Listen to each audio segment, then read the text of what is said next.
नमस्कार। कभी ऐसा हुआ है कि किसी के एक इशारे ने या चेहरे के एक छोटे से भाव ने आपको वो सब कुछ समझा दिया जो शायद 1000 शब्द भी नहीं कह पाते? बिल्कुल। आज हम कम्युनिकेशन यानी संप्रेषण की इसी कमाल की दुनिया में उतरने वाले हैं और ये समझने वाले हैं कि ये सिर्फ शब्दों का लेन देन नहीं है, बल्कि इससे कहीं ज्यादा, कहीं गहरा है। तो सवाल यही उठता है कि क्या अच्छी तरह से बात कर पाने का मतलब सिर्फ सही शब्द चुन लेना है, या फिर हर बातचीत में कुछ ऐसी परतें छिपी होती हैं जिन पर हमारा ध्यान ही नहीं जाता। चलिए आज इन्हीं छिपी हुई परतों को एक एक करके खोलते हैं। आज का हमारा सफर इन 5 पड़ावों से होकर गुजरेगा। हम समझेंगे कि संप्रेषण का मूल क्या है, उसके गहरे मतलब क्या है, वो कौन सी रुकावटें हैं जो बातें बिगाड़ देती हैं, टेक्नोलॉजी ने इसे कैसे बदला है और आखिर में हम बेहतर संवाद की कला कैसे सीख सकते हैं। ठीक है, तो शुरू करते हैं। देखिए, किसी भी चीज में माहिर होने से पहले उसकी बुनियाद को समझना बहुत जरूरी है। तो संप्रेषण के वो कौन से मूल रूप हैं जिनसे हम रोजाना रूबरू होते हैं, आइए देखते हैं। सबसे पहले बात करते हैं सबसे आम तरीके की, मौखिक संप्रेषण, मतलब बोलकर की जाने वाली बात। चाहे दोस्तों से गपशप हो, कोई भाषण हो या फिर फोन पर बात। इसकी सबसे बड़ी खूबी है इसका तुरंत होना। हमें लगता है कि हमें फौरन जवाब मिल रहा है और बात जल्दी आगे बढ़ रही है। अब आता है वो हिस्सा जो सच में बहुत दिलचस्प है, अमौखिक संप्रेषण।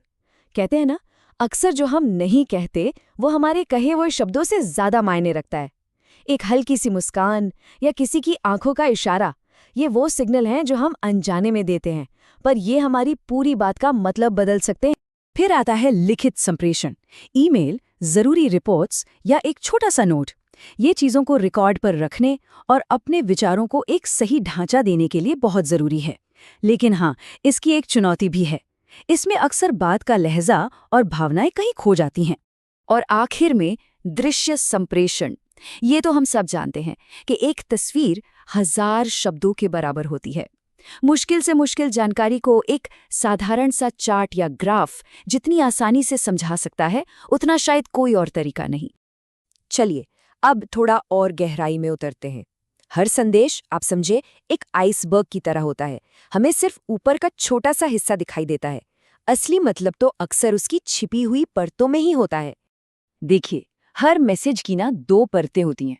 एक होती है विषय आयाम, मतलब सीधी सीधी बात, फैक्ट्स, कि कहा क्या गया है। और दूसरी, जो ज्यादा दिलचस्प है, वो है संबंधपरक आयाम। इसका मतलब है कि वो मैसेज भेजने वाले और पाने वाले के रिश्ते के बारे में क्या बता रहा है। एक छोटा सा उदाहरण लेते हैं। कोई कहता है, ये काम जल्दी करो। अब सोचिए, अगर ये बात बॉस ने कही तो ये एक ऑर्डर है, पर अगर यही बात कोई दोस्त मदद करते हुए कहे तो ये एक सलाह है। देखा, शब्द बिल्कुल वही हैं, लेकिन रिश्ता बदलते उसका पूरा मतलब, उसका पूरा एहसास ही बदल गया। लेकिन हम सब जानते हैं कि कम्युनिकेशन हमेशा इतना सीधा और आसान नहीं होता। कई बार हमारी बातें गलत समझ ली जाती हैं या उन तक पहुंच ही नहीं पाती। तो ऐसी कौन सी रुकावटें हैं जो हमारे रास्ते में आ जाती हैं? ये बाधाएं हर तरफ हैं। ये बाहर का शोर शराबा हो सकता है जो बातचीत में दिक्कत पैदा कर रहा हो, या फिर ये भाषा की मुश्किल हो सकती है, जैसे कोई मुश्किल शब्द जिसका मतलब कोई समझ ही ना पाए। पर जानते हैं, सबसे बड़ी बाधाएं तो अक्सर हमारे अंदर ही होती हैं।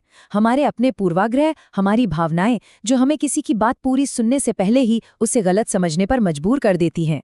और ये लाइन एक बहुत ही आम गलती को कितनी खूबसूरती से बताती है। वो है मानकर चलना। हम अक्सर सोच लेते हैं कि अरे, सामने वाले को तो ये पता ही होगा, और इसी चक्कर में हम जरूरी जानकारी देना ही भूल जाते हैं। और बस यहीं से सारी गलतफहमियां शुरू हो जाती हैं। अब जरा एक नज़र इस पर डालते हैं कि टेक्नोलॉजी ने हमारे बात करने के तरीके को हमेशा हमेशा के लिए कैसे बदल दिया है। ये सफ़र वाकई में कमाल का रहा है। जरा इस टाइमलाइन को देखिए। प्रिंटिंग प्रेस की छपाई से लेकर रेडियो की आवाज़ तक, और फिर इंटरनेट से लेकर सोशल मीडिया की क्रांति तक, हर नई खोज ने दुनिया को एक दूसरे के और करीब ला दिया। और आज की तारीख में व्हाट्सएप, ब्लॉग्स, वीडियो कॉल्स, इनके जरिए हम दुनिया के किसी भी कोने में बैठे किसी भी इंसान से बस एक क्लिक की दूरी पर हैं। सारी भौगोलिक सीमाएं मानो टूट चुकी हैं। इसने हमें जोड़ा तो है, लेकिन साथ ही जानकारी के सैलाब में अपनी बात को साफ साफ कहना एक नई चुनौती भी बन गया है। तो इन सभी मुश्किलों और बाधाओं को जानने के बाद सवाल ये है कि हम एक बेहतर कम्युनिकेटर कैसे बन सकते हैं। ये आखिरी सेक्शन इसी सवाल का जवाब देने पर केंद्रित है। देखिए, बेहतर कम्युनिकेशन का राज सिर्फ बाधाओं को हटाने में नहीं है। इसका असली राज कुछ बनाने में है। सहानुभूति बनाना, विश्वास का माहौल बनाना और सबसे जरूरी सच में सुनने की क्षमता पैदा करना। जब हम सम्मान और सुरक्षा का माहौल बनाते हैं तो बातें अपने आप सही दिशा में बहने लगती हैं। और सच में सुनने का मतलब है एक्टिव लिसनिंग। ये सिर्फ कानों से सुनना नहीं है। इसके 4 कदम हैं। पहला, ध्यान से सुनना। दूसरा, जो सुना है उसके सही मतलब को समझना। तीसरा, उसे परखना।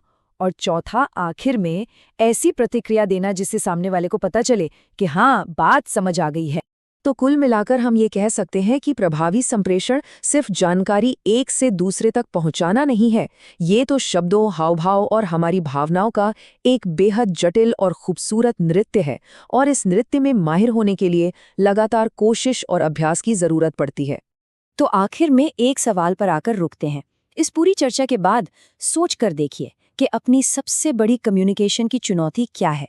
वो कौन सी एक चीज़ है जहां आकर बात अटक जाती है, और उस चुनौती को पार करने के लिए सबसे पहला छोटा सा कदम क्या हो सकता है। क्योंकि यकीन मानिए, इसी सवाल का जवाब बेहतर रिश्तों और कामयाबी की तरफ ले जाता है।